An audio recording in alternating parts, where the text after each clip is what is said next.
Welcome to Play-by-Play Sports News. I'm Jacob Muncie, along with my co-hosts Claudia Muncie and Kevin Muncie. We are live for Philadelphia, and even with the Eagles crashing out of the playoffs last week, there is still a lot going on in sports this weekend, including plenty of NFL playoff action.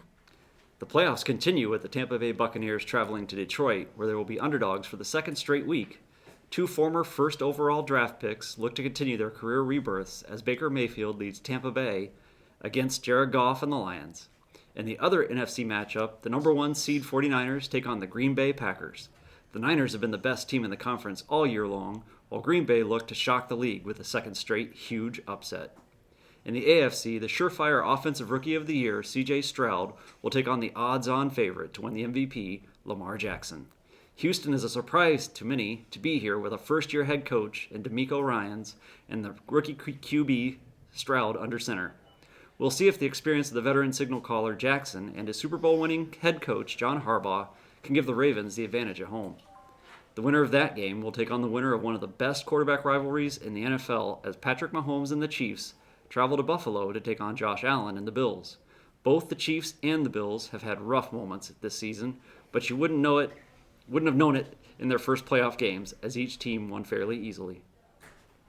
Here in Philly, there's a lot going on in college basketball this weekend. On Hawk Hill, St. Joe's looks to stay hot at home so far this season. They are 8-2 at Hagan Arena. They should have a good chance to make that 9-2 as they face a Duquesne team who is winless so far in conference play and have lost 4 in a row total. The Hawks are led by junior guard Eric Reynolds, who is averaging over 17 points per game and shooting 40% from beyond the three-point line. A team with a tougher test this weekend are the Villanova Wildcats as they face defending national champions and current number 1 ranked UConn. Nova has started the season at 11-6 overall and 4-2 in conference. The Wildcats don't get to take on the Huskies at Wells Fargo. The Wildcats do get to take on the Huskies at Wells Fargo Center tonight, which could be a help for the Cats as UConn are only 2-2 on the road this season.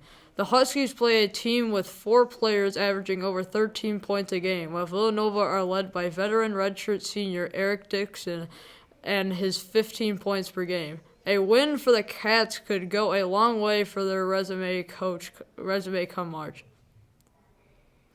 Once the hard court is cleared off tomorrow night in the Wells Fargo Center, the ice will be laid for Sunday's game between the Philadelphia Flyers and the Ottawa Senators. The two teams are complete opposites this season. The Flyers were seen by many coming into the year as one of the worst teams in the NHL. The Senators were seen as an up-and-coming, exciting squad that could make a deep playoff run. The opposite is what actually has occurred. The Flyers have the 4th best record in the Eastern Conference, and the Senators sit dead last with only 16 wins their first 40 games.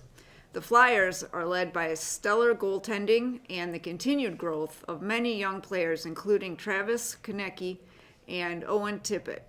The Orange and Black will look to stay hot and push their way to what would be a very unexpected playoff run. That's all for Play-by-Play Sports News. For my co-hosts Kevin and Claudia Muncie, I'm Jacob Muncie. This has been the Student Sport Network News.